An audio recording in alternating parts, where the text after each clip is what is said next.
भगवते वासुदेवाय प्रभो नमो भगवते वासुदेवाय प्रभो नमो भगवते वासुदेव। ओम सनो आवतु सनो भुनक्तु सेवीर्यं कर्वावहि तेजस्वी अधितमस्तु मा विद्विषावहि। हरि ओम शांति शांति शांति। ओम प्रभो ब्रह्म विद्या गीता भगवती की जय हो। बड़भागिन उपास्थित गीता अनुयायी मंडली, माताओं, बेटियों, बुजुर्गों और अनेक विचारशील भाइयों, बड़ी एकाग्रता पूर्वक अब सुनिए। ये बहुत ही लाभकारी, हितकारी एवं अत्यंत क्रांतिकारी अध्याय है भक्ति योग 12वां अध्याय। बहुत ही गजब ढा देता है ये हम सब के लिए, चूंकि हम सब के सब भक्ति के माध्यम से अपना कल्याण किया चाहते हैं। भक्ति के माध्यम से हम लोग अपने रास्ते को या अपनी मंजिलों को तय कर रहे हैं। इसलिए भक्ति के बारे में यथासंभव, यथामति, यथाशक्ति बताने समझाने की पिछले कई दिनों कोशिश की गई। भगवान करे मेरा यह पुरुषार्थ रंग लाए और भक्ति को आप यथार्थ समझते हुए आप अपने कल्याण कर सके। अब हम महाराज जी के क्रम अनुसार इस अध्याय में प्रवेश कल से कर चुके हैं, जहां अर्जुन का पहला प्रश्न है अमृत की धार है। कमाल कर देता है अर्जुन, देख रहा है या सुन रहा है, बता रहा है कि कितनी एकाग्रता से, कितने प्रेम पूर्वक उसने इस प्रसंग को सुना है और सुन करके प्रश्न भी क्या मार्ग का, जिसमें मेरा आपका आने वाली अनेक भक्तिमती पीढ़ियों का लाभ होगा।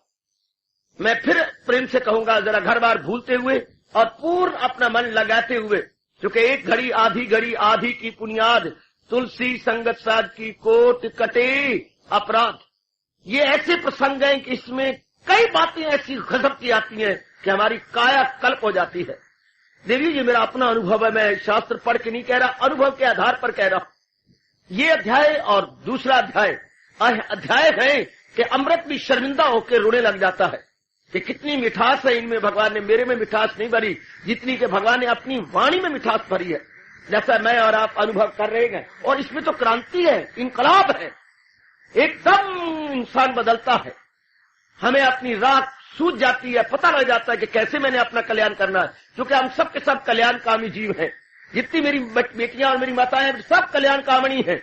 सबके मनों में यह हार्दिक आकांक्षा है कि हम खाने पीने में न रह जाए, कुछ अपना कल्याण करके इस जहान से चलें। चलना तो है ही, पर कुछ कल्याण करके जाए। ये जो भाव है, ये हमारी भावना 12वां अध्याय पूरी करता है। इसलिए मैंने बार बार कह के प्रार्थना करते हुए आपको 12वां अध्याय जबानी याद कराया हुआ है। आप 12वां अध्याय कंठस्थ किए हुए हैं और यथासंभव आप इसका उच्चारण भी दिन में करते रहते हैं, इसलिए ताकि इसका प्रभाव गहरा उतर जाए। तो आइए आप समझ भी ली कि महाराज जी का फरमान क्या है भक्ति के विषय में, भक्ति या डिवोशन के विषय में। क्योंकि हम लोग जज्बाती हैं, इमोशनल माइंडेड हैं, खासकर मेरी ये माताएं, बेटियां, महिलाएं बहुत ही आप भावुक हृदय हैं। आपके लिए तो ये अध्याय बहुत ही गुणकारी है। आइए जरा हम समझ ली और फिर अपनाने में जुटे तो हुए हैं, और भी हमारे में उत्साह बढ़ जाएगा और भी हमारे में एक प्रेरणा आ जाएगी इसको अपना करके रंग लाने की और अपना कल्याण करने की। परमात्मा करे हम अपनी इस मिट्टी को जो कि 5 तत्वों की बनी हुई है सफल करके जाएं, अंतःकरण भी हमारा सफल होकर जाए। तरीका भगवान बता रहे हैं, हम दिलो जान से एड़ी चोटी का जोर मारेंगे अपनाने की में और इस रंग की चढ़ाई में। अर्जुन प्रश्न करता है, अर्जुन कौन? भगवान का उच्च कोटि का भक्त। अर्जुन कौन? अपना कल्याण चाहने वाला। अर्जुन कौन? जो गिड़गिड़ा के कह चुका है मैं चेला हूं, मेरी मदद कीजिए, जो हो नेक रास्ता बता दीजिए। सवेरे यही प्रसंग चला हुआ है आजकल। ये वो है अर्जुन जिसके रोम रोम से भगवान का नाम होता है। ये वो है अर्जुन जो कि सिंसियर और सीरियस है भगवान के भजन करने में। अब भूल जाओ कि अर्जुन एक योद्धा है, भूल जाइए अर्जुन वॉरियर है या एक वीरवर है, बिल्कुल गलत। वो अगर ऐतिहासिक रूप में जानना होगा या महाभारत को पढ़ेंगे तब हम कह पाएंगे, लेकिन अब ये प्रसंग भक्ति का है। अर्जुन को हम कहेंगे बहुत चोटी का क्या साधना करने वाला भक्त है। अर्जुन एक स्पिरिचुअल एस्पायरेंट है। अर्जुन तालिबे हक है। उर्दू जानने वालों, अर्जुन इज इक्वल टू तालिबे हक। ये हक मैंने परमात्मा, तालिब मैंने इच्छुक, परमात्मा का इच्छुक। जिज्ञासु नहीं कहेंगे, भक्त कहेंगे। अंग्रेजी में आप कहिएगा सीकर, ये ढूंढने वाला है, ये डिवोटी है, खूब जुटा हुआ है, लगा हुआ है दिलो जान से, यानी मनसा वाचा कर्मणा एक होकर के जुटा हुआ। इसी तो हुजूर ने कहा है सारे पांडवों में धनंजय मैं। 10वें अध्याय में कितना आदर दिया भगवान ने। आप पाठ करते हैं तो बोलते हैं पांडवों में धनंजय मैं हूं। वाह वाह। जहां भगवान कहती हैं, बाकी नाम लेती हैं, पक्षियों में गरुड़ मैं हूं, वृक्षों में पीपल मैं हूं, मुनियों में व्यास मैं हूं, आहा सिद्धों में कपल मैं हूं। वह भगवान कहती हैं पांडवों में धनंजय यानी अर्जुन मैं हूं। कितना आदर, कितना मान। ध्यान देना मेरे बच्चे, बड़े ध्यान से भगवान करे एक ही शब्द आपके बैठ जाए। तो इस वक्त छोड़िए कि अर्जुन कुंती का पुत्र है, छोड़िए ये बातें कि अर्जुन एक महाभारत का बहुत मारा परमाना हुआ योद्धा है। बिल्कुल गलत। हम अर्जुन का एस्पेक्ट लेंगे as a devotee of almighty. एक इंसान के बड़े एस्पेक्ट होते हैं, एक इंसान के बड़े स्वरूप होते हैं। आपके बड़े स्वरूप है, जब आप बेटी थी बेटी का स्वरूप, फिर आपका पत्नी का स्वरूप, अब आपका माँ का स्वरूप, अब यहां बैठे हुए आप है भक्तिमती। अब आपका ये भक्त के नाते से स्वरूप है। आपका एस्पेक्ट इस वक्त डिवोटी के नाते से है।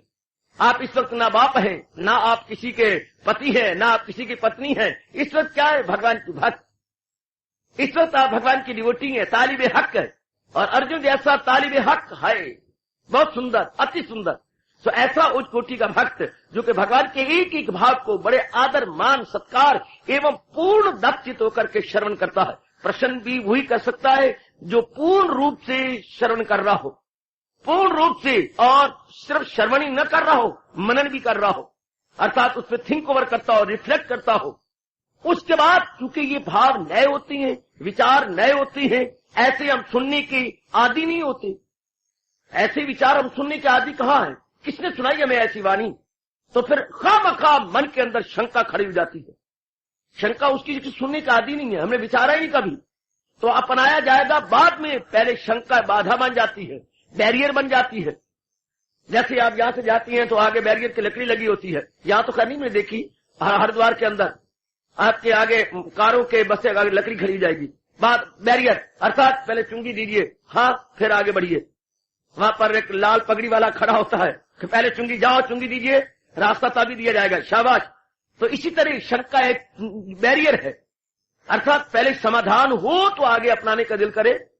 बैरियर, अंग्रेजी में बैरियर को चुंगी भी बोलती है, बैरियर को बाधा भी बोलती है, हिंड्रेंस भी बोलती है, रुकावट भी बोलती है। बेटे बैरियर के दो अर्थ है, बैरियर मैंने चुंगी, हाँ, और बैरियर मैंने बाधा, रुकावट। शंका बड़ी भारी रुकावट है। हमारे तो यहां तक कहा जाता है शंका संख्या जहर है जो इंसान की साधना को खा जाती है। इसलिए बड़ी जल्दी अपने गुरु से इसका समाधान होना चाहिए, बड़ी जल्दी। या तो भगवान करे शंका आए नहीं, आए तो समाधान देर एंड देन करो, फौरन यथाशीघ्र समाधान होना चाहिए, ताकि फिर श्रद्धा बढ़े और मन आगे बढ़े। शंका जबरदस्त होती है मन के अंदर, जो जीव को बढ़ने नहीं देती। तो आप अर्जुन के मन में बड़ा विचार किया, सोचा, क्योंकि भगवान ने पीछे जो है 2 प्रकार के मार्ग बताए हैं, निर्गुण निराकार, सगुण साकार। पीछे निर्गुण निराकार बताया, ऐसे भगवान का वर्णन किया जिसकी ना कोई रूप, न रेखा, न शक्ल, कुछ भी नहीं होती। ये निराकार से बोलते हैं, निर्गुण निराकार। भगवान ने 4थे अध्याय में बताया, और जाका के नहीं शायद जहां में कोई ज्ञान सी करे पाक फितरत जो इंसान की। और फिर इतनी ज्ञान की महिमा बतलाई, और ज्ञान की महिमा के लिए कहा अर्जुन सोच क्या रहा है, ज्ञान प्राप्त करना चाहता है तो जो ज्ञानी है तू उनकी तहजीम कर, रसूल उनसे उर्फा की तालीम कर। इशारा किया कि जाओ किसी पहुंचे हुए के पास और उनकी सेवा कर, उनको विनम्रता दिखा। और जब देख के वो बड़े ही तेरे पर प्रेम दिखा रहे हैं, तब जाकर प्रश्न करके प्रभु मुझे भी ज्ञान प्रदान करके मेरे जैसे यमले रमले को भी मार्ग पे लगा दो और मेरा भी कल्याण कर दो। मेरे गिरा पड़ा हूं, मुझे अपने श्रद्धा और प्रेम पूर्वक उठा लो। ज्ञान की 8वें अध्याय में महिमा गाई भगवान ने, ज्ञान की महिमा गाते रहे। निर्गुण निराकार अर्थात वो भगवान जो आकार वाले नहीं है, गॉड विदाउट फॉर्म, और गॉड विद फॉर्म तो खूब ही गाई। 7वां अध्याय देख लो कितनी महिमा गा रहा है, 9वां अध्याय देख लो कितनी महिमा गा गया। इसी तरह कर्म योग के अंदर भगवान ने कितनी महिमा साकार की गाई। पूर्ण पेन मेरे अर्पण कर दे और मेरे अर्पण करके तू मेरा बन जा, और इसमें फिर नहीं हरगिज़ कुछ कलाम मेरा वस्ल पाएगा तू ला कलाम। भगवान ने दोनों मार्ग पीछे बताया सजनों। 11वें अध्याय में गजब ढा दिया, 11वां अध्याय तो है ही बिल्कुल साकार रूप, विराट रूप कहे कि भगवान का साकार रूप।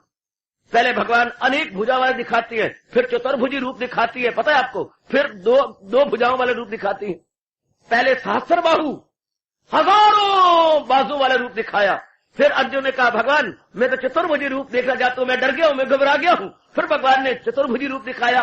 उसके बाद भगवान ने अपना द्विभुजी सौम्य रूप दिखलाया। 3 रूप दिखलाए, ए डबल रोटी, 3 रूप भगवान ने दिखाए 11वें विराट रूप में, बिल्कुल ही भक्ति से भरपूर। और आखिर में तो कमाल कर दिया, हमें एक बार रुआ भी दिया, फिर हंसा भी दिया। न मैं तप से, न वेदों के पढ़ने से, न दान से, न यज्ञ से दिखाई दे सके हरि। तो मेरा हरि कैसे नखरे करती हूँ, नखरे। हाँ, मैं तप से नजर नहीं आऊंगा, मैं दान से नजर नहीं आऊंगा, मैं यज्ञ से नजर नहीं आऊंगा, मैं वेदों के बार बार पाठ करने से नजर नहीं आऊंगा। तो ऐ नई बहू तू कैसे नजर आएगी? हम वही करने को तैयार है। भगवान उस वक्त हमारे वक्त की बहू बन बैठे। ऐसे नहीं मैं घुंघटा उतारूंगी, आहा, और घुंघटे भी 1 नहीं 2 नहीं 3 नहीं 4 घुंघटे जब कोई नहीं देखने आता, ऐसे थोड़ी उतारूंगी। तो कैसे उतारूंगी? पहले मेरी झोली भरो फिर मैं उतारूंगी। आहा, शाबाश, बड़े नखरे टखरे होते थे। खैर आज तो बस एवरीडे क्लोज डे तो होता नहीं, आज तो फिर संडे आज बंद, तो ठीक है, वक्त की बात है पुत्र। आज तो फिर जैसा चल रहा है, जैसे आप देख ही रहेंगे, मैं आपको क्या बतलाऊं, आज तो बस ठीक है। आहा, तो वो वक्त ऐसे तो भगवान ने भी ये इशारा कर दिया वहां पर, न मैं वेदों के पाठ से, न यज्ञ से, न दान से, न तप से मिल सकूं। तो प्रभु फिर आप कैसे मिलेंगे? तो इशारा भी कर दिया ताकि मेरे और आप जैसे शंका रख करके कहीं श्रद्धा कम ना कर लें। भगवान ने कहा क्या जो पूर्ण रूपेण मेरे परायण हो जाएगा, हाँ मेरे परायण, पूर्ण रूपेण मेरे परायण, और मेरे सिवा कहीं और मन नहीं लगाएगा। अनन्य, मैं अनन्यता से देखा, सुना और अनुभव किया जा सकता हूं। आखिरी श्लोक, इसी से 12वां अध्याय शुरू हुआ है। बीज डल गया है आखिरी श्लोक 11वें अध्याय में, मेरे ख्याल में शायद 56 श्लोक है या क्या है। अंतिम श्लोक में अनन्यता भगवान ने बता दी। अंतिम में हाँ, मेरे और आप जैसे एक बार तो हिल जाता है, रोमांच हो जाता है। अनन्यता यानी बिल्कुल अपने आप को निछावर कर देना, बिल्कुल अपने आप को दे देना, जैसे आजकल लव मैरिज वाले होते हैं। हाँ, बिल्कुल ही अपने आप को सौंप देती हैं, लड़कियां भी लड़के भी अपने जल्ले कमले, बिल्कुल ही न माँ बाप की इज्जत, न समाज की इज्जत का ख्याल, न अपना ख्याल, न अपनी कमाई का ख्याल। क्या बताऊं, झल्ले लाल कुलले कभी कभी आ मिलती है मुझे, दिखा जाती है और मैं उनको कहता यार यारी आपने भी लगाई, यारी मैंने भी लगाई, दोनों में मुकाबला करके देखो। रोते फिरती हैं मजनू, उन दिन तो मजनू एक था, या मजनू अनेक है। बिल्कुल ही अपने आप को क्या लगाए फिरती हैं, बस मरे फिरती हैं, हाहाकार हुआ फिरता है। क्या कहा जाए और क्या आपको बताया जाए, ये तो अपने सब सर्वस्व कुर्बान कर देती है। इधर भगवान का प्यारा भक्त कुर्बान नहीं करता, वो कहता है मेरा कुछ है ही नहीं। हाय, ये इश्क़ इलाही, वो तो कहता है अरे जनी दी दिए मेरा सर्वस्व ले ले। इश्क़ मजाजी में कभी मुकाबला करके आपको हंसाऊंगा, इश्क़ इलाही, इश्क़ मजाजी, शारीरिक प्यार और पारमार्थिक प्यार में कितना भारी अंतर है। अमावस्या और चांदनी रात से भी ज्यादा अंतर है, बड़ा भारी। लेकिन भगवान इनको बताता ही नहीं है। हाय हाय, अपना सर्वस्व कुर्बान करते, मैं सेहत भी दे रहा हूं, मैं धन भी दे रहा हूं, मैं अपना सब कुछ दे रहा हूं, मेरी रात की नींद भी आराम हो गई है, मुझे खाना भी अच्छा नहीं लगता, रो रो के मेरी आंखें भी सूज गई, अब भी तो मेरी नहीं बनती क्या। हाय, कैसे खींचती है बातों से। और भगत क्या कहता है, प्रभु जो मैं अपना माने बैठा था, ये तो सब अगर वो दिल से कह रहा है तेरा तेरे अर्पण, अब मुझे होश आई, होश ठिकाने आई, मुझे समझ आई, मैं तो तेरी वस्तु तेरे अर्पण कर रहा हूं। हमारे भगवान जी इतने भोले भाले हैं, रीझ जाते हैं। उनकी वस्तु उनको देने में भगवान कहते हैं शाबाश, ये नंबर 1 है जो अमानत में खयानत नहीं डालता। बाकी तो सारे अमानत में खयान डाले, अपनी है नहीं, अपनी बनाए फिरती है। औरत अपनी नहीं है, कल ब्याह के लाए हैं, अब आज कहते हैं मेरी कोई जरा कानी अख लेके सही, अख ना निकाल दे, मैं उसको रणजीत सिंह ना बना दूं तो शाबाश। यही तो, और वो है पली पलाई आई है, रेडीमेड आई है, और हम भी रेडीमेड उसको मिल गई है, लेकिन इतनी छाप लग गई है, अनजाने रूप में अगर आपका अंग लग जाता है, ये कोई बासुर रहता है, ओए ठीक चला कर, पता नहीं है अभी परसों मेरी शादी हुई है शाबाश भाई, क्षमा कर दे, क्षमा कर दे, जरा तरीके से चला कर यार। अच्छा भाई, ये देखिए जरा कितनी मोहर लग गई, छाप लग गई, कितना अपनत्व हो जाता है। जरा पर पुरुष का कपड़ा छोड़ जरा थोड़ा हाथ जो है तो आप कैसे त्योरी चढ़ा लेती हैं, यानी इतनी छाप है। भगवान भी यही कह रहे हैं, भगवान को भक्त कैसे दस सही सब कुछ मेरा है क्या, जो मैं कहूं आपको तो, लेकिन फिर भी मार्ग रिझ गए अपने आप को। इससे बोलते हैं अनन्यता, हमारी मातृभाषा में शब्द है अनन्यता, अर्थात exclusively devotee of almighty, exclusively excluding from every side, from every name and form, from every direction and including in one। जरा समझिए, भगवान की नजरों में वो भक्त है जिसने अपने आप को चारों ओर से खींच लिया, चारों ओर से हटा लिया है, चारों ओर से। हाँ, क्यों हटा लिया? क्योंकि उसको अनुभव आता है कि ये जो जहां मैं मन लगाई फिरता था, ये तो भगवान के हैं, मेरे कहां है, इसलिए मन हटाता है। पुत्र को समझ आ गई, बुद्धि में समझ समय फर्क हो रहा है क्या। आदमी में जो अंतर कहते हैं, कोई हीरा कोई कंकर, सिर्फ समझ में, वरना नक आपका भी है, मेरा भी है, गला आपकी भी है, मेरी भी है, ठोडी या ढोडी आपकी भी है, मेरी भी है, ये मस्तक आपका भी है, मेरा भी है, ये सिर मुंडिया जवाल जो मर्जी कर लो, ये जीटी रोड मेरी भी है, और कच्ची सड़क आपकी भी है।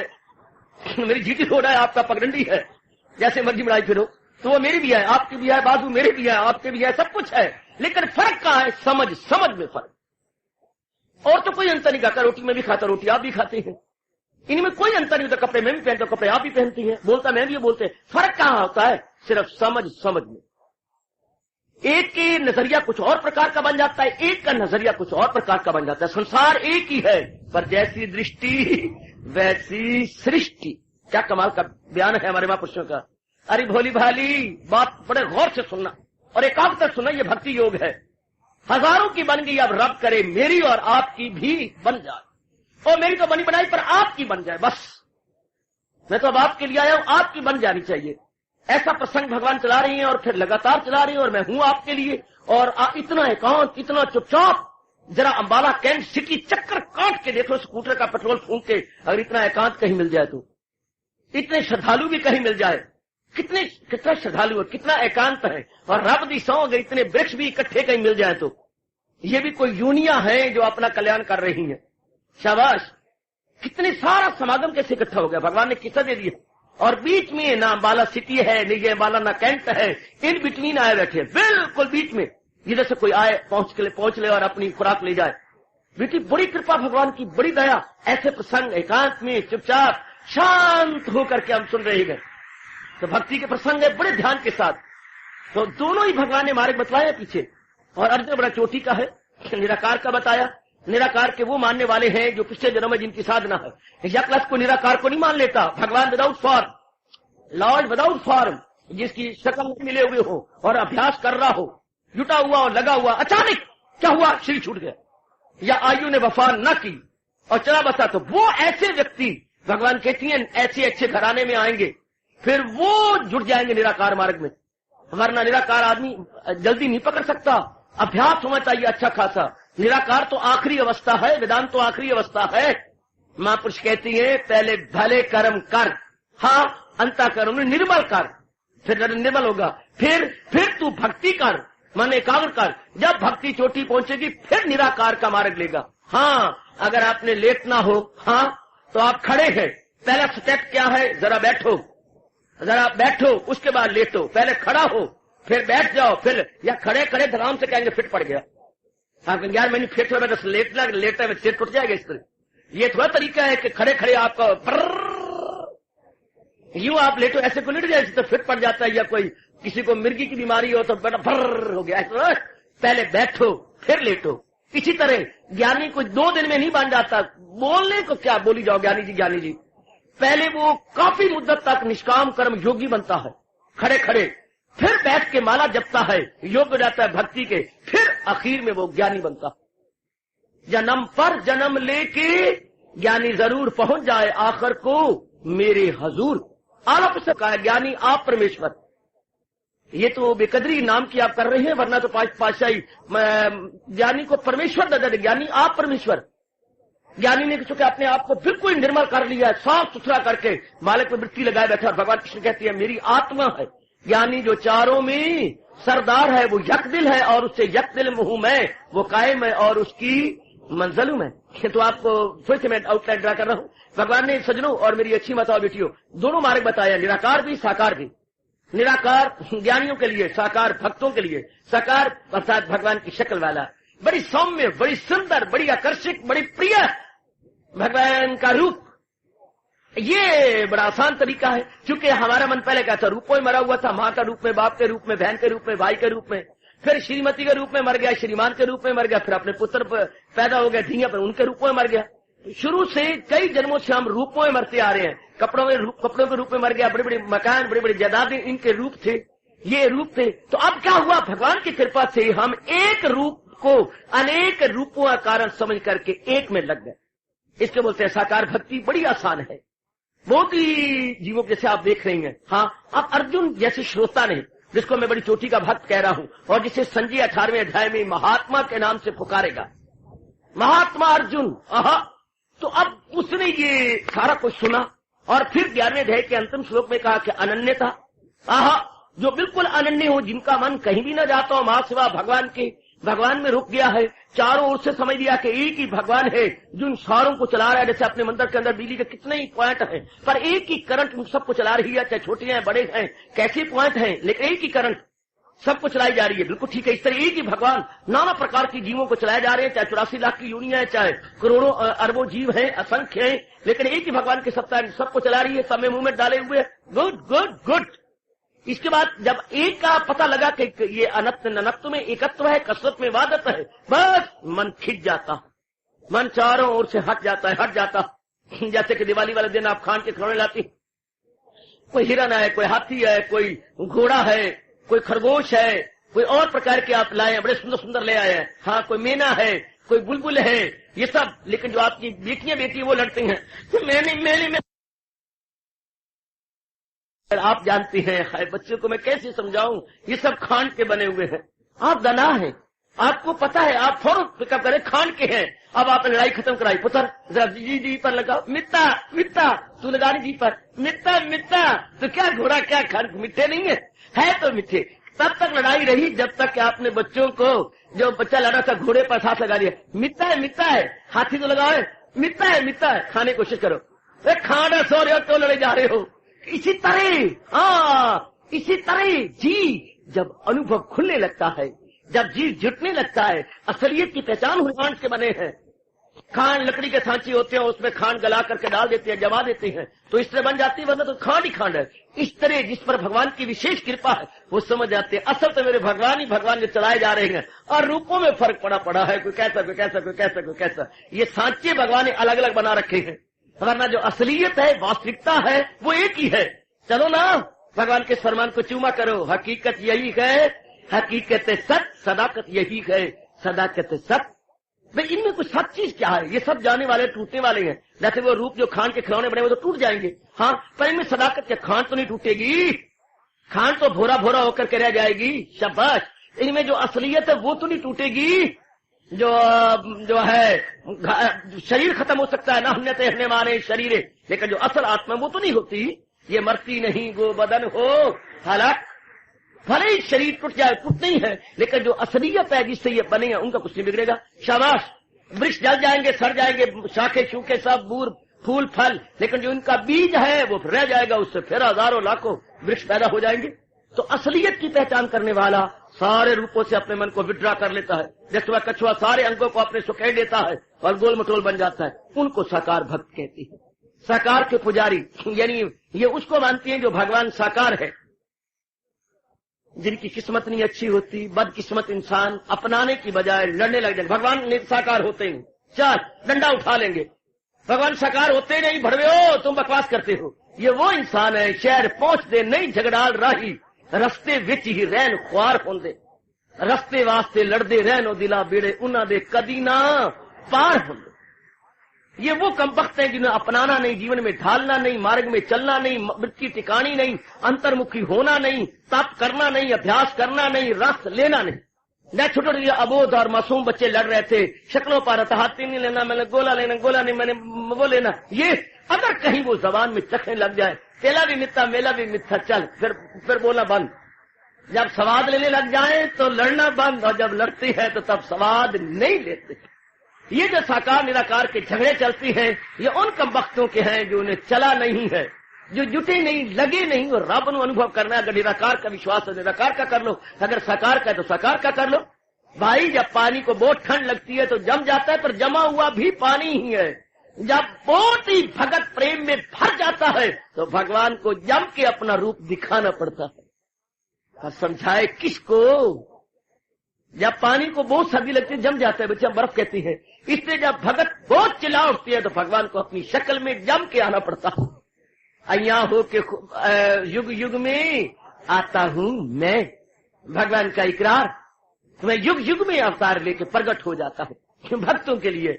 जो बहुत ही चोटी के भक्त हैं, ये या तो मेरी तरह बन जाएंगे, क्या बिल्कुल ही ब्रह्मचारी बन गया, घर बार छोड़ दिया और एक तरफ लग गए, या फिर आप जैसे क्या है, आप हमारे जैसे, मैं मियां मिठू मान रहा हूं, माफ करना, हमारे जैसे रन थ्रू हो गए। जैसे रन थ्रू गाड़ी गुजर जाती है पर जो बंसीलाल जी ने नई चला ली अपनी रन थ्रू गाड़ी, आहा एक नई बड़ी सुंदर सी बन के ही निकलती है रन थ्रू, शायद आने वाली है। वो कह रही मैं आ रही बाबू, आ रही हूँ, लो आई गई भागा भरी। तो वो ये नई गाड़ी बड़ी सुंदर, ये से चलाई, ये रन थ्रू गाड़ी, और आप है मालगाड़ी। हाँ, पहले अपनी शादी की, कुछ देर रुक गए, ये मालगाड़ी। हाँ, फिर शादी में रह के फिर धन धुन कमाने लग गए, फिर बाल बच्चे हो गए। ये मालगाड़ी सॉरी 2-2 घंटे एक स्टेशन पे ठहरती है। पहले श्रीमान श्रीमती में, फिर उसकी कमाई में, फिर अपनी कमाई किया, फिर प्लाट लिया, फिर मकान बनाया, इतने में अपने भी बच्चे बुच्चे होते गए, धीरे बच्चों को किया कुछ, फिर आखिर में मन उपराम हुआ, ओ सोरी मेरी धियां भी चली गई, मेरे पुत्र भी चले गए, ओ मेरी घरवाली भी मर गई, मैं फिर रह गया एक एकम एक। फिर चोट लगी, हाँ फिर आप मेरी तरह वैरागी बनेंगे, फिर आप जुटेंगे। वो इतना लंबा चौड़ा मार्ग, इतना चोटे खा के जलील होके ये मालगाड़ी फिर धीरे करके हमारे जैसे को पिछले जन्मों के संस्कार होती हैं, फटाफट कि कुछ नहीं पड़ा है क्या इसमें रंडी रोने में, इसमें कुछ भी नहीं, इसमें तृप्ति नहीं, इसमें शांति। हमें शुरू से बात समझ आ गई, शुरू से ही छोटी उम्र से समझ में आ गई। और आपको ये सारा बाल बच्चों में लग के तजर्बे होंगे, आपको ये नाम तजर्बे बाद में होंगे। और उस वक्त ये रन थ्रू कैसे जा रही हूँ बाबा, जा रही हूँ मैं, जा रही हूँ, मैंने रुकना नहीं, ना रुक ना रुक ना रुक ना रुक ना रुक। कई में इस तरह होती है मेरी तरह, ये फटाफट फटाफट हो गई हो गई हो गई हो गई ओ गई गई गई गई गई, कई आए और गए इस तरह। और कई होती है मालगाड़ी, आपको बताइए आप है सारे मालगाड़ी, धीरे धीरे धीरे धीरे फिर रुक गए, फिर रुक गए, फिर रुक गए, कोई पुत्र में रुक गया, कोई धी में रुक गया, कोई जवाई में रुक गया, कोई अपने घरवाली में रुक गया, कोई घरवाले में रुक गया। आहा रुक के फिर लगी चोट, फिर चल पड़े, जैसे मालगाड़ी खड़ी रही जब तक बाकी गाड़ी जाती है। और काफी देर तो शंटिंग करती है मालगाड़ी, उस डब्बे नहीं मिला तो उस डब्बे नहीं मिला तो चाचे ने नाज ठीक कर, मामा नाराज हो गए, वो शंटिंग करते रहती हो, मना के लिया, मामी ने मना के लिया, चाची ने मना के लिया, बड़ी बहन और बड़ा जवाई नहीं मनता, ये शंटिंग तो बोलो करो शंटिंग हो रही है, ये अपनी शंटिंग है। वो भी नखरे करेंगे बड़े, जैसे वो डब्बे नहीं मिला तो इंजन इधर जाए, फिर वो लूप लाइन दूसरी बनाए, वो कांटे वाला आए, फिर इंजन उस तरफ जाए, हो जा गाड़ी खड़ी है डब्बा, उसको अपने साथ मिलाए, फिर इधर आए, फिर दूसरी लाइन पे आए, फिर वो मेन लाइन पे जाओ, शंटिंग होती है। कितने जन्म तो शंटिंग में लग जाती है। और ये गाड़ी भी आई, आधा मिनट नहीं लगा और भाग के कहां निकल गई, मारिया कूका और गई आई गई आई गई आई गई। ये होते हैं, कोई कोई विरले जीव होते हैं इस प्रकार का नाम बहते रखे, चोट लगी, फिर आगे बढ़े, फिर धक्के खाए, फिर किया, लेकिन आखिर में जाना तो फिर भी वही है, पहुंचना तो फिर भी वही है, अपने स्वरूप में पहुंच जाना है, तलीन हो जाना है। आइए अर्जुन ने बड़ा कमाल कर दिया, बड़ा गजब ढा दिया। जब पूछा भगवान से, भगवान जी, रो पड़ा, चरणों में गिर पड़ा, भगवान हाँ मैं कुछ पूछना चाहूं। जरूर अर्जुन, मैं किस मर्ज की दवा वाली पीढ़ियां उस श्रेष्ठ मार्ग पे गामजन होके अपना कले की तरफ जाओ, निराकार की तरफ जाओ, और बहस विवाद से वाद विवाद या कंट्रोवर्शियल टॉपिक बन के रह जाए। आप ही बता दो काका, आप ही बता दो मेरे मालिक, दोनों में जो है ना, हाँ कौन सा श्रेष्ठ है? बड़े कमाल का प्रश्न। क्या मुझे निराकार के मार्ग की ओर जाना चाहिए, आपकी भक्ति में निराकार के रूप में करूं या आपकी भक्ति में साकार में करूं? आपको मैं शक्ल वाला भगवान समझूं कि बिना शक्ल वाला भगवान समझूं? आहा क्या क्या देखूं मैं आपको? तो मुझे आप बतलाइएगा, आप समझाइएगा। ऐसे हमारे उच्च कोटि के भक्त यहाँ हुए, निराकार के भी थे, साकार के भी थे। साकार वाले भी गजब ढा गए, निराकार वाले भी कोई कमी नहीं छोड़ी, उन्होंने कमाल कर दिया। निराकार में नंबर 1 आता है सुखदेव जी का, सुखदेव में, और निराकार नंबर में 1। फिर उसके बाद नंबर आती है उनके जो ऊपर अब जो है सनक संदन संत कुमार, निराकार में उन्होंने भी गजब ढा दिया, आय हाय आय हाय आय हाय, कमाल कर दिया। साकार में नारद जी का नाम फिर आ जाएगा फौरन, साकार में नारद जी, साकार में मीरा जी, साकार में सूरदास, साकार में हमारे प्रातः स्मरणीय संत शिरोमणि तुलसीदास जी महाराज, लो साकार के पुजारी। और 20वीं शताब्दी को ले लो, साकार में चोटी के इस 20वीं शताब्दी में हुए हैं हमारे रामकृष्ण परमहंस। साकार में देवी की पुजारी करके, भगवान के दर्शन करके तल्लीनता, और उनके शिष्य निराकार के, स्वामी विवेकानंद निराकार के, वो साकार के। इधर स्वामी रामतीर्थ पंजाब को 4 चांद लगाने वाले निराकार के, वेदांत की चोटी के। पहले साकार के दर्शन किए भगवान कृष्ण के, उसके बाद निराकार में लग करके स्वरूप के तलीन होकर के कल्याण कर गए। तो हमें हर प्रकार के मिलेंगे। मीरा साकार की नंबर 1, हाँ, और उसके मुकाबले में सूरदास जो है साकार का, उधर सुखदेव साकार के नंबर, निराकार के नंबर 1। दोनों में मुकाबला देखिए, एक ही जात में तलीन हुए हैं, लेकिन एक निराकार को मानता रहा, एक साकार को मानता रहा। एक तो भगवान को शक्ल वाला मानता रहा, बड़ा सुंदर रूप, और एक को भगवान रूप नहीं, निराकार में ज्योति स्वरूप, ज्योति, जिसको 13वें अध्याय में बड़ा वर्णन किया गया, आगे उसका वर्णन होगा। सारा निराकार का वर्णन है 13वां अध्याय और 14वां अध्याय। ये 2 अध्याय बड़े मार्ग के मैं आपकी जानकारी बता दूं, जो निराकार का वर्णन करती हैं, 13वां और 14वां। और साकार के लिए 2 अध्याय बड़े गजब के हैं, ये 12वां और पुरुषोत्तम योग नामी 15वां। ये दोनों ही साकार को लेके चलते हैं। अब अर्जुन कह रहा, दाता मांगी हुई छोटी सी जिंदगी के अंदर इन दोनों मार्गों में से श्रेष्ठ मार्ग कौन सा? अर्जुन का प्रश्न देखो, जिसको हमने कल विचार कर शुरू किया था। सतत एवं सतत युक्ता एवं सतत युक्ता, लगातार जो जुट रही है। निराकार वाला भी लगातार जुटता है, साकार वाला लगातार जुटता है। ये नहीं कि 2 महीने जुटा, वो तो होती है कामी भगत, जो सकामी है, जिनकी कामना है, जब तक कामना पूरी हुई करते रहे, जब कामना पूरी होगी भक्ति छोड़ दी। ये शब्द लगाया सतत युक्ता, लगातार, विदाउट ब्रेक, कंटिन्यूअसली। निराकार वाला जुड़ता है तो ये बड़े गजब को बताया। भगत की तारीफ क्या, चाहे वो निराकार वाला हो साकार वाला। सतत युक्ता भगता, कल मैंने कहा था सतत युक्ता भगता, जो लगातार अपने भगवान का चिंतन कर रहा है, मनन कर रहा है, उसके स्वरूप में अपने मन को लगा रहा है, वो भक्त है, चाहे वो निराकार का पुजारी है, चाहे वो साकार का पुजारी। अर्जुन का हमारे पर बड़ा भारी एहसान, जिसने ये बता दिया कि भक्ति लगातार का विषय है। भक्ति मुसलमानों की तरह जुम्मा रात जुम्मा नहीं है, सौरे एक दिन ले बैठी है जुम्मा, और उधर अंग्रेज एक ही दिन ले बैठी है रविवार, संडे। लानत ऐसी भक्ति को जो एक दिन आए और 6 दिन ना आए। भक्ति ना जुम्मा का विषय है, ना संडे का विषय है। भक्ति हर सेकंड का, हर क्षण का विषय। गजब ढा देती है, कमाल कर दिया। सत युक्ता भक्ता, कहावत बन गई मेरी और आपके लिए। सतत युक्ता भक्ता, लगातार जिसकी वृत्ति मालिक में रहती है, जिसका ध्यान भगवान में रहता है। अरे सच्ची बात है, लगातार गुजरे हुए दिन अगर कहीं प्यार हुआ होगा तो लगातार मन लगा रहता है, लगातार। तो अर्जुन ने कहा भगवान जो लगातार जुटे रहते हैं, तो भगवान भक्त मानते भी उनको हैं जिनकी वृत्ति लगातार जुटी रहती है। आय है क्षण चढ़े क्षण उतरे, सो तो प्रेम न होए। क्षण चढ़े क्षण उतरे, सो तो प्रेम न होए। 8 पैर बींधा रहे, प्रेम कहावे सोए। 8 पैर, 3 घंटे का एक पैर होता है, 24 घंटे बींधा रहे। बींधना होता है जैसे मोती बींधे हुए हैं, मोती में छेद किया गया, उसमें सुई और धागा डाला गया और उन्हें बेंध दिया गया, एक माला की शक्ल में बना दी गई। इस तरह जिनका मन प्रेम में बिंधा हुआ है, और वाह मेरे महापुरुषों, 8 पैर बींधा रहे, प्रेम कहावे सोए। ये नहीं क्षण चढ़े क्षण उतरे, ना ना ना ना ना, 8 पैर बींधा रहे। बड़ा गजब भाया, 8 पैर बींधा रहे, प्रेम कहावे सोए।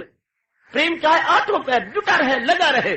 जो प्रभु लगातार सतत युक्ता है, लगातार जुटे हुए हैं, लगे हुए हैं, आप में जुटे हुए हैं। आहा, लगातार आप में अपना भजन में, सिमरन में, चिंतन में। याद रखना भाई, जो आज के दिन आते हैं, वेलकम, आप आते हैं, लेकिन ये देखना कि अगर आप कल्याण के, जो सिर्फ आज के दिन, मैं संडे एडिशन को कह रहा हूं, जो सिर्फ आज के दिन मेरी मताएं आती हैं, अगर कल्याण करना है तो फिर वृत्ति को देखना होगा कि मेरी वृत्ति मालिक में लगी रहे। आप यहाँ तशरीफ ला सके ना ला सके, ये आपका काम है या आपका मन है। आप हर रोज आ सके ना आ सके, लेकिन एक बात याद रखनी है कि वृत्ति मेरी मालिक में लगी रहे। मेरी मृत्यु आपके पति का, पत्नी का, बेटी का, बेटे का, बहू का, अपने बारे में ये चिंता न हो, बल्कि चलते फिरते मुझे भगवान का चिंतन हो। मेरा मन महाराज जी में लगा रहे।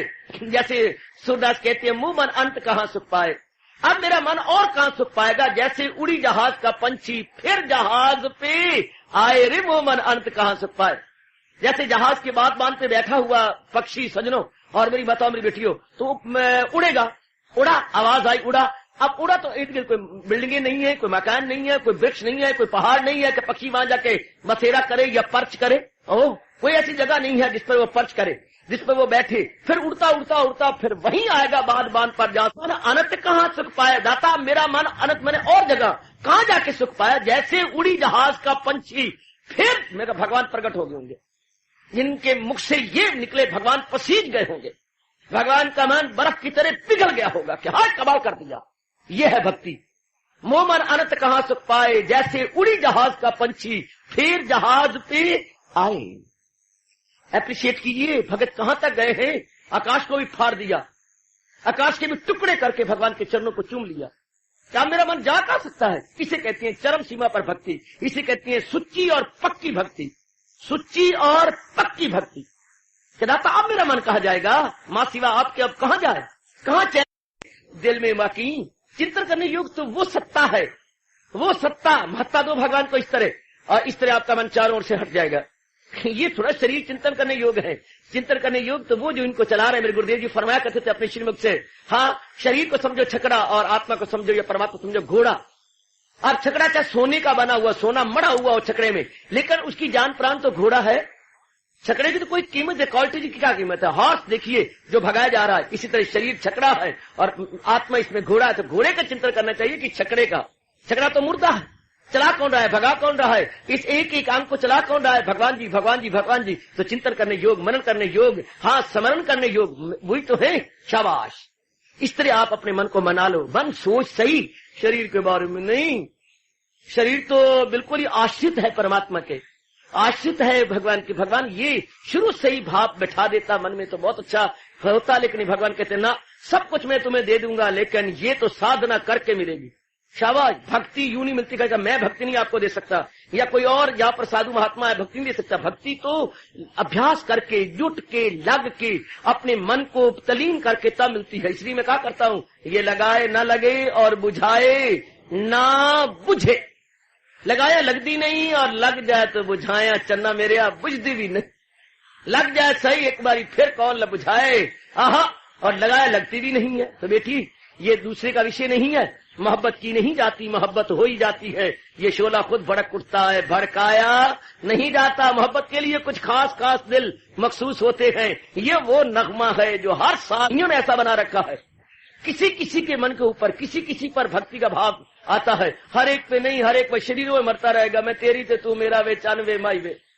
कई जन्म हमारे चन में माई भी गुजर जाती है, कई जन्म हमारे इसी में गुजर जाते हैं। इसी में शरीरों को सब कुछ समझते हुए हम मरते रहते हैं। लेकिन ऐसे भी आप जैसे जरूर होंगे जो चन माही से हटकर सच्चे चन में लगेंगे, सच्ची आत्मा में लगेंगे, सच्ची स्वरूप में तलीन होंगे। ऐसे भी जरूर रहेंगे, चाहे उनकी संख्या दिन ब दिन कलयुग में कम होती जाएगी, लेकिन भगवान के प्यारे भी इस जहान में जरूर रहेंगे, जो असलियत को देखेंगे, जो छिलके से प्यार नहीं करेंगे, छिलके में छिपी हुई गिरी से प्यार करेंगे। हाय, शरीर तो छिलका है और हमारे परमात्मा जो अंदर छिपे हुए हैं वो गिरी की तरह है। अपने आप को कहा करो, छकड़ा चाहिए या घोड़ा, गिरी चाहिए या छिलका।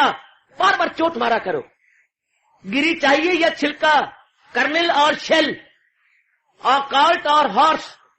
आप रोशन जमीर है, पुकार के कहेगी नहीं नहीं नहीं नहीं, वो जो इसका कारण छिलका नहीं गिरी, छिलका नहीं गिरी, शरीर नहीं परमात्मा, शरीर नहीं परमात्मा। बस लगातार चिंतन शुरू हो जाएगा उस परमात्मा का जो शरीर की असलियत है। दो चीजें भगवान ने कैसे मिलाई है, जड़ और चेतन। शरीर जड़ और जो उसको चला रहा है वो चेतन। कितनी सच्चाई है, दो चीजें मिला दी भगवान ने, जड़ और चेतन, स्थावर और जंगम, चार और अचार। दो चीजें मिला दी, इमूवेबल और मूवेबल। और दो एक इंजन इतने डब्बों को खींचे जा रहा है। इस तरह एक हमारा शरीर, क्या कारण शरीर, सूक्ष्म शरीर और स्थूल शरीर को खींच रहा है। एक ही तीन डब्बे भगवान ने लगा रखी हैं आत्मा के साथ, सूक्ष्म कारण, सूक्ष्म और स्थूल। ये आपका सीड बॉडी और सूक्ष्म बॉडी और यानी और बाकी बाहर आपकी ग्रास बॉडी। हाँ, ये तीन तीन शरीर, तीन डब्बों को खींच रहा है हमारी आत्मा, तो असलियत क्या हुई? आत्मा। अब आपका मन चल पड़ेगा, अब आपका चिंतन परमात्मा उस असलियत का होगा, जो असलियत है उसकी, जो वास्तविकता है वो उस पर। बस ये हो गया सतत युक्ता भक्ता, सतत युक्ता भक्ता। भगत कौन? जो लगातार भगवान का चिंतन कर रहा है, अर्थात जो असलियत के चिंतन कर रहा है, जो असली सत्ता का चिंतन कर रहा है। वो ये कुम्हार को पता है कि ये सब मिट्टी मिट्टी है। हम लोग जाके बोलते हैं भाई ये मटका, ये सुराही और ये घड़ा, हम ये ऐसा कहेंगे, ओ कहता मिट्टी लाया था, मिट्टी को मैंने चाक पे चढ़ा करके शक्लें दे दी। भगवान को जानते हैं ये सारे मेरे रूप है। हम अज्ञानिकता में मरे हुए समझते रहते ये वो है, ये वो है, वो है, करो व्यवहार, लेकिन असलियत तो वो। अब इसके लिए भजन अर्जुन कह रहा है, महाराज ये जो लगातार आपकी भक्ति में, चिंतन में लगे रहते हैं, लगातार आप अपने मन को जुटाए रखती हैं, तन द्वारा नहीं लगातार हो सकता, तन द्वारा हमने फराइज पूरे करने हैं। भगवान ने ये पुकार के कहा है कि गलती ना करना, तन द्वारा फराइज पूरे करनी है, तन द्वारा हमने जुटना है, लेकिन जहां तो भक्ति तो मन का विषय, तन का तो नहीं। भले ही आप रोटियां पका रही हो, भले ही आप सब्जी बना रही हो, भले ही आप कोई चीज बुन रही है, आप कुछ और काम कर रही है, लेकिन जहां तक मन का ताल्लुक है वो कहाँ है? ये वो बड़ा आसान मार्ग है। जहां तक आपके मन के सोचने का ताल्लुक है, विचार करने का ताल्लुक है, ये दिमाग बात तो यहां आ जाती है कि आपका मन कहाँ जा रहा है, आपका मन कहाँ है। तन द्वारा कुछ भी होता रहे, भगवान तो मन को खींचना चाहते हैं। वो तो मनमोहन है, वो आपके मल मूत्र से भरे हुए तन को नहीं चाहते है, बल्कि प्रेम और श्रद्धा से भरे हुए आपको मन को चाहते। नाम क्या रखा गया? मनमोहन, मन को मोह लेने वाले, मन को खींच लेने वाले। हाँ, लेकिन हर एक के मन को तो नहीं खींचते। हम कहते हैं मिकनातीस लोहे को खींचता है, झूठ, अड़ी झूठ है, उसी लोहे को खींचता जिसपे मिट्टी न चढ़ी हो। जिस लोहे पे मिट्टी चढ़ी हुई 1000 बार मिकनातीस के नजदीक रख दो, अगर मिकनातीस खींच जाए तो वही मिट्टी उतार दो, तक अपने साथ मिला लेगा। भगवान उसी मन को खींचती है, हाँ, जिसपे वासनाओं की मिट्टी न चढ़ी हो। वारे मेरे माल का, कामनाओं की मिट्टी न भरे, सारों को भगवान खींच लेते। मनमोहन हर एक के लिए कुछ, मैंने बड़े शिकवे दिए हैं, आप ना देना, मैंने आपका घर पूरा कर दिया। कि दाता अगर आप मनमोहन है तो क्यों नहीं हर एक को खींचते, क्यों नहीं हर एक को अपना बनाते? भगवान कहते चल सौर्या, क्या बातें बनाता है, उनको कैसे खींचू? अवश्य उम्मीद, अवश्य अमल, अवश्य इल्म, उनका समझ में खलल, उनको नहीं खींचते। जिनके अंदर वासना खुद काम है, कामनाओं में मस्त, जन्नत के ताले में जन्नत परत फंसे, जिनके दिल ऐसे अफवाल में गिरे, ऐशो दौलत के जंजाल में, समाधि नहीं, दिल पे काबू नहीं, कि अकले इरादी की यक्ष, उनको नहीं खींचते। भगवान है मनमोहन, बहुत चलाक है, बहुत चलाक है भगवान। भगवान कहते मैं तो उन्हीं को खींचता हूँ। किनको? जिनमें प्रेम भरा हुआ है, श्रद्धा भरी हुई है और भक्ति भाव भरा हुआ, उनके लिए मनमोहन है। और दूसरों के लिए भगवान कहते हैं, दूसरों के लिए भगवान कहते हैं ये इनको पता लगेगा, अपनी करनी का फल पाएंगे, रोएंगे, चिल्लाएंगे, उसके बाद ये मेरा भजन करेंगे, तो तब मैं कहूंगा कोई आदमी गर्चे बदकार है, फिर भी भगवान कह भी ना रह सके, मगर मेरा दिल से परस्तार है। गंदे कमीने विलासी आदमी जब भगवान की ओर बढ़ते हैं, भगवान कहते बस ये अपनी मिट्टी उतारने लगे हैं, अब मैं मिकनातीस बन के इन्हें खींच दूंगा। भगवान मनमोहन उन्हीं के लिए है। प्रभु जीवों के मोह को मिटाने के लिए तो आपने अवतार लिया था। उल्टे मोहन रूप धुरी मोही सब ब्रजनार, उल्टे ऐसा रूप बनाया कि सब बालकों को और ब्रजनारी को सारों को अपने बना लिया है। सब बना लिया जब जी में प्रेम और श्रद्धा भर जाती है, तब अपने को, अगर हम चाहते हैं कि हमें मनमोहन खींच ले, तो अपने को प्रेम और भक्ति में सराबोर करना होगा, प्रेम और भक्ति में एक में एक करना होगा। सरकार आहा, यूनिवर्सिटी के पास बड़ी डिग्रियां पड़ी हैं। सरकार, अगर आप कोई डिग्री चाहती हैं तो उसके लिए दिन रात एक करना होगा, पढ़ाई करनी होगी, दिन रात उसके प्रिस्क्राइब कोर्स पूरे करने होंगे। भले ही आप घर में बैठे हुए, हाँ, वो कॉरस्पॉन्डेंस कीजिए, पर कॉरस्पॉन्डेंस में तैयारी तो करनी पड़ेगी जनाब आली। आजकल कॉरस्पॉन्डेंस कोर्स भी चल पड़े हैं, लेकिन जो उनका प्रिस्क्राइब्ड है वो तो आपको तैयार करना पड़ेगा। सरकार, इसी तरह मेरी बेटी, डिग्रियां तो बहुत है, पर जाना आप अपने आप को कैपेबल बनाइए, आप अपने आप को किसी डिग्री के फिट फॉर कीजिए, and you will get that. भगवान तो सर्वव्यापी है, हाँ, सबके लिए वो परम पिता है। कह चुके हैं मैं सारे जहां का हूँ माता पिता, मैं दादा हूँ सबका, मैं हूँ आसरा। पर क्या करे, भगवान कहते मैं तो हूँ, मगर वो जो पूजे बस सिर्फ को यकीन, वो मुझ में और मैं हूँ उनमें मकीन। क्या सूरज जो निकला हुआ 10-11 बजे, क्या लकड़ी में नहीं है? और सूरज जो शीशा है उसमें तो इतनी चमक है कि हम आंखें चार नहीं कर सकते, और इसमें नहीं, सूरज है लेकिन इसमें चमक नहीं, इसमें आवरण है, नजर नहीं आता।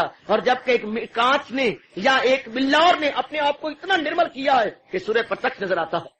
भगत ने अपने आप को भक्ति द्वारा, जाप द्वारा, भजन द्वारा लगातार महाराज जी में मन लगा के इतना निर्मल किया है कि मैं क्या बोलूंगा और आप क्या सुने, क्या समझाओ मेरी बेटी। वरना वो भी प्रकृति का शीशा है और वो भी प्रकृति की लकड़ी है, उसमें सूर्य नजर नहीं आता और इसमें क्यों नजर आता है? इसने अपने आप को साफ किया है। साइकिले कुन साइकिले कुन साइकिले, और उस पर अभी आवरण है। वैसे सारे रब के रूप है, मेरे वास्ते खल्क यकसा सब, ना इससे मोहब्बत ना उससे गजब, मगर वो जो पूजे बासित को यकीन, वो मुझ में है, मैं हूं उनमें मकीन। जिन्होंने अपने आप को निर्मल कर लिया, साफ कर लिया। कपड़ा तो यार हम एक ही दुकान से लाए थे और एक ही दर्जी से लाया था, पर आपने बहुत मैला खराब कर लिया। हाँ, मक्खियां भिन भिन आती हैं, जबकि हम दूसरे दिन तीसरे दिन धो लेती हैं, साफ कर लेती हैं और सुखा लेती हैं। हम कपड़ा, हमारा कपड़ा चमकीला है, आपको कपड़ा गंदा क्यों है? आप धोते नहीं है, हम धो लेते, इतना ही फर्क है। कपड़ा तो एक ही है। इस तरह अंताकरण को हम एक ही लाए थे, एक काला कर लेता है विषय विकारों और आफ्तों में, और एक महाराज जी का नाम ले लेके धोता रहता है। ओ धोपे नावा के रंग, भरिए मत पापा के संग, ओ धोपे नामा के रंग। वो भगवान की जाप भजन से धुला जाता। सजनों, हो कल्याण कामी मेरे भाइयों, मेरी माताओं बेटियों, हाँ, अर्जुन के माध्यम से, अर्जुन के मीडियम से भगवान जी बता रहे हैं सतत युक्ता भक्ता। कौन भक्त है? मैं कह दूं, आप कह दूं, it means nothing. If you say I am the devotee and I say you are devotee, means nothing. भगवान कहे ना ये मेरा भक्त है, और भगवान किसको कहेंगे? सतत युक्ता, जो लगातार महाराज जी के सिमरन चिंतन में जुट गए हैं, जो मेरी देवियां बेटियां लगातार महाराज जी के चिंतन में है। ये ध्यान देना जी, ये अपने मन में हमेशा बिठा लो कि मैं कहीं भी रहूं, मैं कुछ भी करूं, लेकिन मैं मानसिक रूप में भगवान के साथ रहूंगी। मैं कुछ भी करता रहूं, मैं, मेरे से भगवान कोई भी कार्य ले, लेकिन जहां तक मन का ताल्लुक है मालिक के साथ रहूंगा। क्योंकि दुनिया में चिंतन करने योग्य भगवान है, बाकी तो कोई है ही नहीं। कोई आज गया, कोई कल गया, कोई जाने वाला। अभी अभी यू एक एक कर जाएंगे इस दुनिया के लोग सभी, अगर इनका चिंतन करेंगे, हाँ, तो फिर इनके संग जन्मना पड़ेगा। जन्म अहले किरदार में आके ले, भगवान ने कहा हुआ। अगर आप इनका चिंतन करोगे तो इन्हीं के साथ जन्मोगे। भगवान ने स्पष्ट कहा, जो देवों को पूजे वो देवों को पाए, परस्तार मेरे पास आए। और अगर भगवान का चिंतन करेंगे तो भगवान की तरफ मन बार बार लपकेगा और भगवान की जात में जाएगा। ये तो डिमांड एंड सप्लाई का क्वेश्चन है। ऐसी डिमांड सो सप्लाई, जैसी मांग वैसी पूर्ति। ए मेरी मैया, ओ मेरी अच्छी बेटी, भगवान ने कितना स्पष्ट किया है, जो भूतों को पूजे वो भूतों को पाए, सनम के पुजारी सनम से मिले, हमारे परस्तार हमसे मिले। हमने जान लिया है कि इस संसार की हकीकत, इस संसार की रियलिटी भगवान जी, भगवान जी, भगवान जी। इसलिए हमने मिट्टी का चिंतन नहीं करना, मिट्टी के बनाने वाले का चिंतन करना, उस कुम्हार का चिंतन करना है। उसकी ये टूटने वाली रचना का चिंतन नहीं करना, रचयिता का चिंतन, न कि रचना का चिंतन। समझे बेटी? क्रिएटर का चिंतन, ना कि क्रिएशन का चिंतन। हाय खालिक का चिंतन, ना कि मखलूक का चिंतन।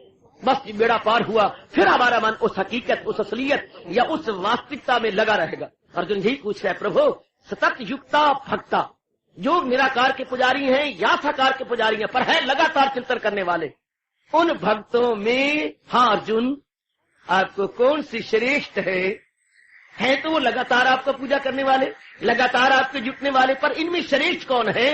Who is the superior? Who is the superior? Superior कौन है? इनमें आला कौन है? अच्छे कौन है? वैसे तो लगातार जुटती हैं, वैसे तो लगातार ही लगे हुए हैं। आहा नियम्मा ए अम्मा, लग तेरा लम्मा। आया बड़ी जनता में कह रही है, अच्छा अम्मा तेरा नक छोटा था। अम्मा एक बात तो बता, हाँ तू अभी अभी आ रही थी, हाँ ये दो कौन थे? एक तेरे गोदी में, एक तेरे पीछे। हाय में मर गई, मेरी तो है ना, मेरे नाते तेरी से, तेरे लड़की है, मेरी तो लड़की है। तो ये क्या बात है? एक गोदी में उठाया हुआ, तो इसको एक ऊपर एक, हाँ वो तो है 6-7 साल का, दौड़ सकता है। ये तो मेरा 2-2.5 साल का है, ये इतना दौड़ कर सकता है, बाल बाल गिर जाता है। हाय भक्त, साकार के भगत भगवान के गोदी के भक्त है, निराकार के भगत भगवान के प्राण भगत है, बड़े भगत है। आहा जरा सियाणी है, जरा अच्छी है, ये मासूम बच्चे हैं। साकार के पुजारी मासूम बच्चे, और जो निराकार के पुजारी है वो जरा बड़े हैं, पर दोनों ही माँ के पुत्र हैं। एक माँ अपने पीछे पीछे ला रही है और एक को गोदी में लिए हुए है। हाय हो भगवान के प्यारे, हो मेरी भगवान के चरणों की दासी हो। जो साकार का पुजारी भगवान की गोदी का बच्चा है, जो निराकार के वो बड़े हैं, प्रौढ़ है, उनकी पिछले जन्मों की साधना है, वो 6-7 साल की है, पीछे पीछे भागा आएगा, अम्मा अम्मा आजा पुत्र, और वो तो रह नहीं सकता, वो तो छोटा है, मासूम है, इमेच्योर है, अबोध है। अबोध बच्चे को तो फिर भगवान जी कह रहे हैं ना श्रेष्ठ है। किंतु अर्जुन ने यही पूछा श्रेष्ठ कौन सा है इन दोनों में से, वरना प्रश्न बड़ा है हैरानगी वाला। निराकार सकाल अर्जुन कह रहा सतयुक्ता है, दोनों जुटे हुए हैं, दोनों ही मां के पुत्र, इसी गोदी के लाल है, इसी पेट के बच्चे हैं, लेकिन एक बड़ा है और एक गोदी का है, छोटा नहीं कहीं गोदी का है, गोदी का बच्चा।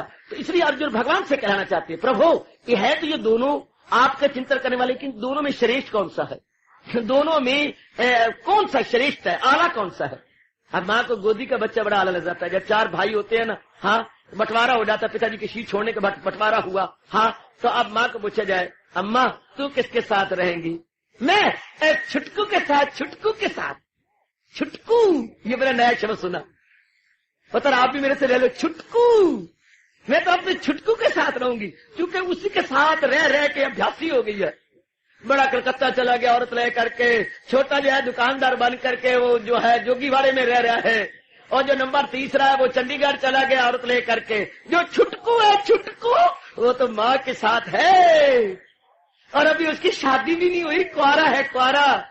अभी तो माँ उसको चूमती चाटती है, चाहे 23 साल का, अभी तो वो माँ उसके सर्वस्व में। मैं तो अपने छुटकू के साथ रहूंगी, यही कह रहा है अर्जुन के महाराज जी आपको वडकू और छुटकू में श्रेष्ठ कौन सा लगता है। वडकू और छुटकू में, वडकू ज्ञानी और छुटकू भगत, इन दोनों में श्रेष्ठ कौन सा है। बस यही मैं आपसे पूछना चाहता हूँ मेरे सरकार, लो मेरे योगी, जरा बता दीजिए इन दोनों में मरहूब इन दोनों में अच्छी मैं निराकार की भक्ति करूं या आपके साकार की भक्ति करूं। हार्दिक धन्यवाद।